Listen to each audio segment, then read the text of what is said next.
Welcome back, everyone, for another deep dive. This time we're going exploring the sometimes confusing world of market failures. It can be tricky, right? Like, on the one hand, free markets are supposed to be this amazing system for allocating resources efficiently. Right, like the invisible hand guiding everything towards this perfect equilibrium. Exactly.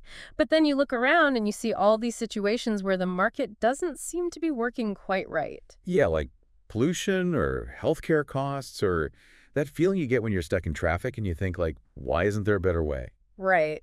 Those are all kind of classic examples of what economists call market failures. And that's what we're going to unpack today, using good old Econ 2.8 as our trusty guidebook. We're going to go beyond the basics here and really delve into the nitty-gritty of why markets sometimes fail and what we can do about it. Exactly. So let's start with the million-dollar question. What is a market failure? Well, the textbook definition is something like the failure of the market to allocate resources efficiently. Okay, but what does that actually mean in plain English? It means that for whatever reason, the market isn't producing the optimal amount of a good or service. So either too much of something or too little. Exactly.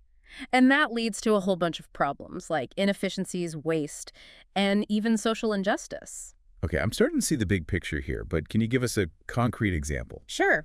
Think about pollution from a factory. Okay, yeah, that's a good one. The factory produces goods that people want, but it also spews out all this nasty stuff into the air. Right. And that pollution has a cost, right? It harms people's health, it damages the environment, and it just makes life less pleasant. But those costs aren't reflected in the price of the goods that the factory is selling. Exactly. So the market is essentially underpricing the true cost of production, and that leads to overproduction of the good and too much pollution. So it's like the market's accounting system is missing some crucial data.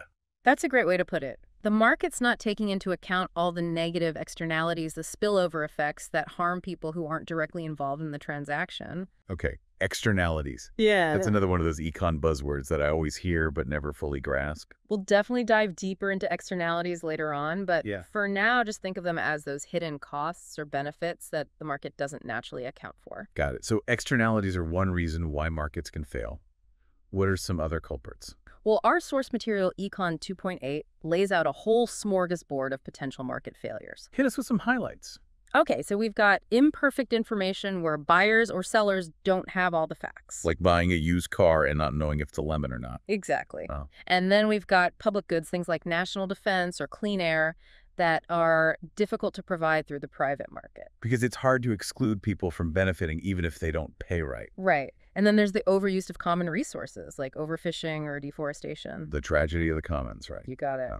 And then we've got equity issues where the market might lead to a very unequal distribution of income and wealth. Which can create all sorts of social problems. Exactly. And last but not least, we've got market power situations where a single firm or a small group of firms have too much control over prices. Like monopolies, right? Exactly. So as you can see, there are many ways that markets can fail to achieve that perfect equilibrium we talked about earlier. Yeah, this is starting to feel a bit like a horror movie, the invisible hand gone wrong. Well, it doesn't have to be all doom and gloom. The good news is that economists have developed a whole bunch of tools and strategies for addressing market failures. Okay, so what are some of the solutions? Well, that's a whole other can of worms, but I'll give you a little sneak peek. Give me. One approach is government intervention, things like taxes, subsidies, regulations, and even direct provision of goods and services. So the government steps in to try to correct those market inefficiencies. Exactly. But there are also other approaches like community-based solutions or technological innovations. So there's no one-size-fits-all solution. Not at all. Each situation is unique and requires a careful analysis of the costs and benefits of different options. Sounds like we've got a lot to unpack here. We definitely do. But I think it's important to start by understanding the underlying causes of market failures before we jump into the solutions. Agreed. So let's dig a little deeper into this whole concept of allocative efficiency, which you mentioned earlier. That seems to be the gold standard that we're striving for. Right. Allocative efficiency is all about achieving that sweet spot where we're producing the right amount of stuff at the right price to maximize social welfare. Okay, but how do we actually measure that sweet spot? Well, economists use this fancy concept called marginal social benefit and marginal social cost. Okay, I'm already getting flashbacks to Econ 101. Can you break that down for us non-economists? Sure. Imagine you're running a bakery. You've got to figure out how many loaves of bread to bake each day, right? Right. So you look at your costs, the ingredients, the labor, the rent, And you figure out how much it costs to produce one more loaf. That's your marginal private cost, or MPC. Okay, so that's the cost to the baker. Exactly. But there might also be other costs that aren't directly borne by the baker. Like maybe the bakery's delivery trucks are causing traffic congestion. Oh, yeah, those pesky delivery trucks. Right. So those traffic jams are imposing a cost on other people, commuters, businesses, and so on. And that's part of the marginal social cost, or MSC. So MSC is like the total cost to society, including those spillover effects. Precisely. And the same logic applies to benefits. Okay, so you buy a loaf of bread, and that gives you a certain amount of satisfaction. Yeah. That's your marginal private benefit, or MPB. Right. But there might also be positive spillover effects, like maybe the bakery is providing jobs for people in the community or donating leftover bread to a local food bank. Okay, so those would be part of the marginal social benefit, or MSB. Exactly. And allocative efficiency is achieved when the marginal social benefit equals the marginal social cost, or MSB/MSC. That's a lot of acronyms to keep straight. Right. I know, right? But the basic idea is pretty simple. We want to make sure that we're taking into account all the costs and benefits, both private and social, when we're making decisions about what to produce and how much. Okay, that makes sense. So when MSB, MSC, we're maximizing social welfare and everyone's happy. Well, in theory at least. Yeah. But in the real world, things are rarely that simple. Right, because those pesky externalities always seem to be lurking around the corner. They do indeed. And that's why understanding externalities is so crucial for understanding market failures. All right, so let's dive into those externalities. Let's do it. I'm ready to unpack those hidden costs and benefits. Great, because externalities come in all shapes and sizes, and they can have a huge impact on how markets function. Okay, so spill the beans. What are some of the key things we need to know about externalities? Well, first of all, it's important to distinguish between positive and negative externalities. Okay, that makes sense. A positive externality is something that benefits others, while a negative externality is something that harms others. Exactly. And the key thing to remember is that these external costs and benefits are not reflected in the market price. So the market is essentially blind to them. That's a good way to put it. And that blindness can lead to all sorts of problems. Like what? Well, let's start with those negative externalities, the unwelcome guests at the market party. Okay, hit me with an example. One classic example is pollution from a factory. Okay, yeah, we talked about that earlier. The factory produces goods that people want, but it also pollutes the environment. Right. The factory owner is only considering their private costs and benefits when they're deciding how much to produce. Which means they're not taking into account the cost of the pollution to society. Exactly. And that leads to overproduction of the good and too much pollution. So it's a lose-lose situation for everyone except maybe the factory owner. Pretty much. And this same logic applies to all sorts of other negative externalities like traffic congestion, noise pollution, and even secondhand smoke. Okay, so negative externalities lead to too much of a bad thing. What about positive externalities? Well, positive externalities are like those unexpected gifts that you get in the mail. You didn't ask for them, but you're certainly not going to complain. Okay, so what's a good example of a positive externality? One of my favorites is education. When you get an education, you benefit personally, right? You gain knowledge, skills, and hopefully a better job. Right. But there are also benefits to society as a whole. A more educated workforce is more productive, which leads to economic growth. And an educated citizenry is more likely to be engaged in democracy and make informed decisions. Exactly. So education has all these positive spillover effects that the market doesn't fully capture. So in this case, the market is underproducing a good thing. Precisely. And this same logic applies to other positive externalities like vaccinations, research and development, and even just being a good neighbor. So it seems like externalities are everywhere. They really are, and they highlight the limitations of relying solely on market forces to allocate resources efficiently. Okay, so we've got a pretty good handle on externalities now. Yeah. But I'm sensing that there's more to this story. Oh, there's definitely more. We've only just scratched the surface of market failures. Right, well, let's keep digging then. What else do we need to know? Well, our source material, Econ 2.8, also delves into this fascinating concept called the tragedy of the commons. Ooh, that sounds ominous. What's that all about? It's a classic economic parable that illustrates what can happen when we have a shared resource that's freely accessible to everyone. Like a public park. Exactly. Imagine a park with a beautiful meadow where anyone can graze their sheep. Sounds idyllic. It is at first, but as more and more shepherds bring their sheep to graze, the meadow starts to get overgrazed. Oh no, the sheep are eating all the grass. Exactly. Mm. Each shepherd is acting rationally in their own self-interest, trying to maximize their own profits. But collectively, they're destroying the very resource that they all depend on. That's tragic. It is. And the sad thing is that no one intended for this to happen. It's just the natural outcome of a system where everyone has an incentive to overuse a shared resource. So how does this tragedy of the commons play out in the real world? Well, we see it all the time with things like overfishing, deforestation, and pollution of the air and water. Right, those are all examples of shared resources that are vulnerable to overuse. Exactly. And the problem is that the market doesn't have a good way of protecting these resources. Because no one owns them outright, so there's no incentive to conserve them. Right. So we need to find other mechanisms for managing these common pool resources, whether it's government regulation, community-based solutions, or technological innovations. Okay, so we've got these negative externalities messing with the market's ability to price things correctly. And then we've got these common pool resources that are vulnerable to overuse and depletion because no one's really in charge. It paints a rather bleak picture, doesn't it? It can seem that way, but don't despair just yet. The good news is that there are solutions to these market failures. Okay, now we're talking. Give us some hope here. What can be done to fix these messes? Well, that's where things get really interesting. We're going to dive into the world of government interventions, those policies and regulations designed to nudge markets in the right direction. All right, listeners, buckle up. We're about to explore the policy toolkit and see what tools governments have at their disposal to tackle those market failures.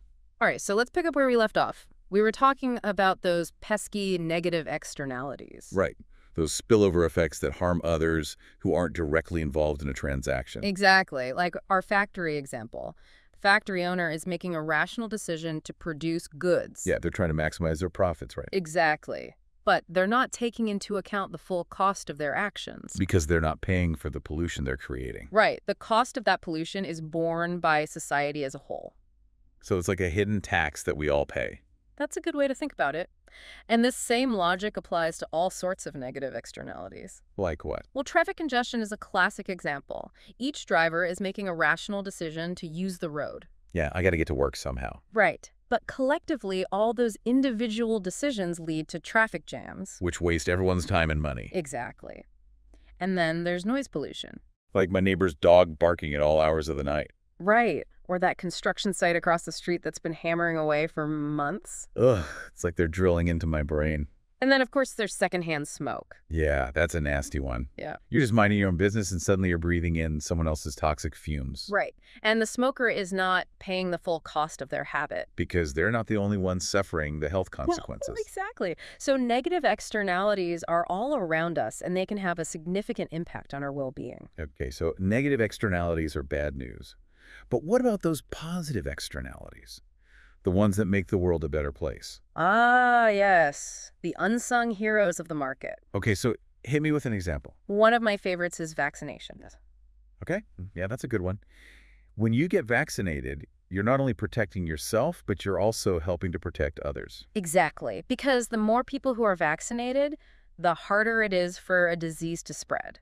So it's like a public good. It is. And the market doesn't fully capture that benefit. So we need government intervention to encourage people to get vaccinated. Often, yes. And another great example of a positive externality is education. Okay, so how is education a positive externality? Well, when you get an education, you benefit personally, right? You gain knowledge skills and hopefully a better job. Right. But there are also benefits to society as a whole. A more educated workforce is more productive, which leads to economic growth. And a more educated citizenry is more likely to be engaged in democracy and make informed decisions. Exactly. So education has all these positive spillover effects that the market doesn't fully capture. So the market is essentially underpricing education. That's one way to think about it, and that's why we often see government subsidies for education. To try to correct that market failure. Exactly. And the same logic applies to other positive externalities like research and development. Oh yeah, when companies invest in R&D, they often come up with new technologies that benefit everyone. Right, like the internet or smartphones. It's hard to imagine life without those now. And those innovations wouldn't have been possible without investments in R&D. So positive externalities are like those hidden gems that the market sometimes overlooks. They are. And it's important to recognize and support those activities that generate positive spillover effects. All right, so we've got a pretty good handle on externalities now, both positive and negative. Yeah. But I'm curious about this tragedy of the commons thing that you mentioned earlier. Right. The tragedy of the commons is a classic example of what can happen when we have a shared resource that's freely accessible to everyone. Like a public park or a fishing ground. Exactly. The problem is that each individual has an incentive to overuse the resource. Because they're not paying the full cost of their actions. Right. They're only considering their own private benefits, not the cost to others or to the long-term sustainability of the resource. So it's like a collective action problem. It is, and it can lead to the depletion or even destruction of the shared resource. Like overfishing leading to the collapse of fish populations. Exactly. Or deforestation leading to soil erosion and loss of biodiversity. So the tragedy of the commons is basically a cautionary tale about the dangers of unfettered self-interest. That's a good way to put it.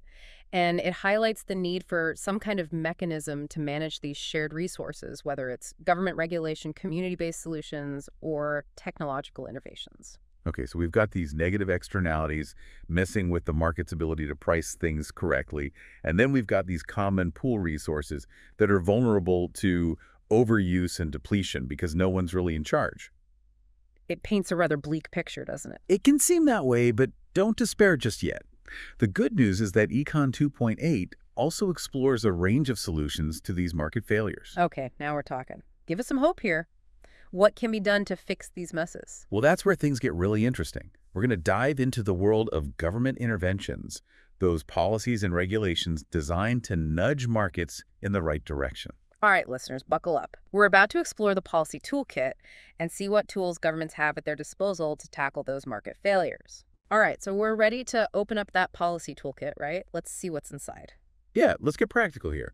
How can governments actually address these market failures? Well, one approach is to use market-based policies. Okay, what does that mean exactly? It means using economic incentives to try to steer the market in the right direction. So like kind of nudging people and businesses toward making better choices. Exactly.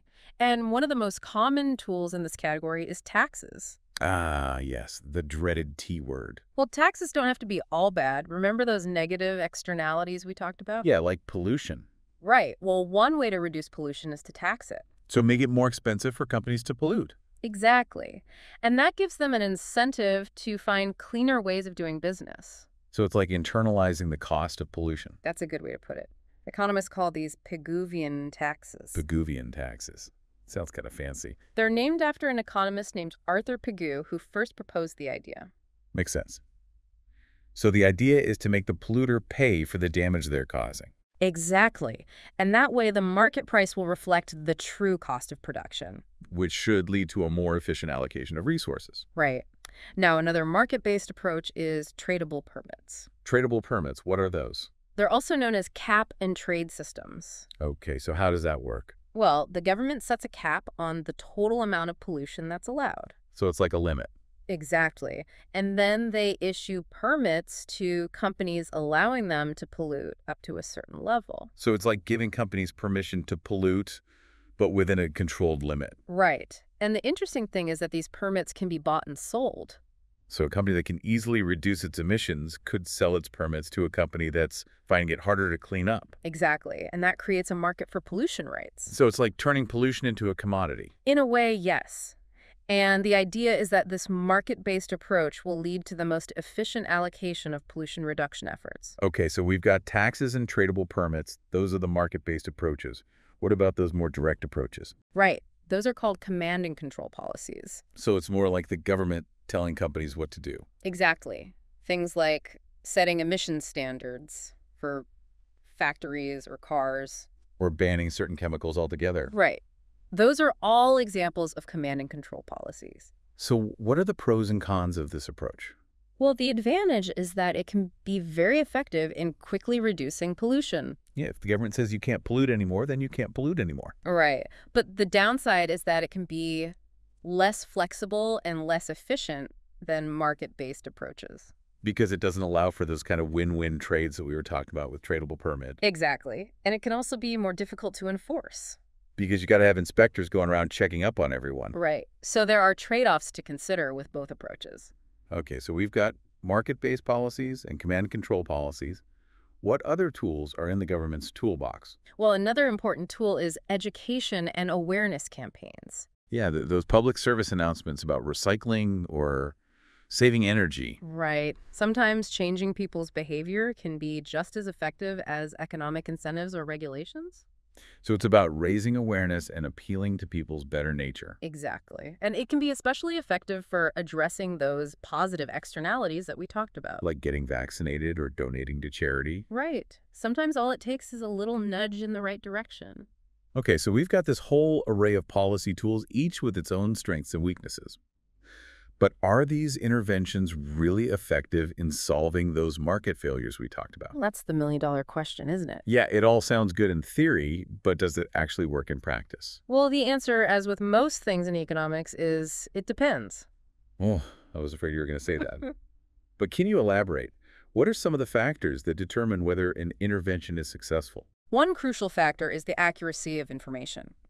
For example, if a government wants to set a Pigouvian tax on pollution, they need to know how much damage that pollution is actually causing. Yeah, if they get the price wrong, it could backfire. Exactly. And then there's the issue of unintended consequences. Like what? Well, a well-intentioned policy could create black markets or disproportionately impact certain groups. So it's not as simple as just saying government fix it. No, not at all. Yeah, It requires careful analysis and a nuanced approach. and a healthy dose of humility. Absolutely. We need to be mindful of the limitations of government intervention, And we should always be looking for alternative solutions as well. like community-based initiatives or technological innovations. Right, because sometimes the best solutions come from the bottom up, not the top down. Well said. Well, listeners, we've covered a lot of ground today. Yeah. From the fundamental concept of market failure to the intricacies of externalities, common pool resources, and government interventions. It's been a deep dive indeed, and I hope you found it both informative and thought-provoking. As we wrap up, I'm left with a sense of cautious optimism.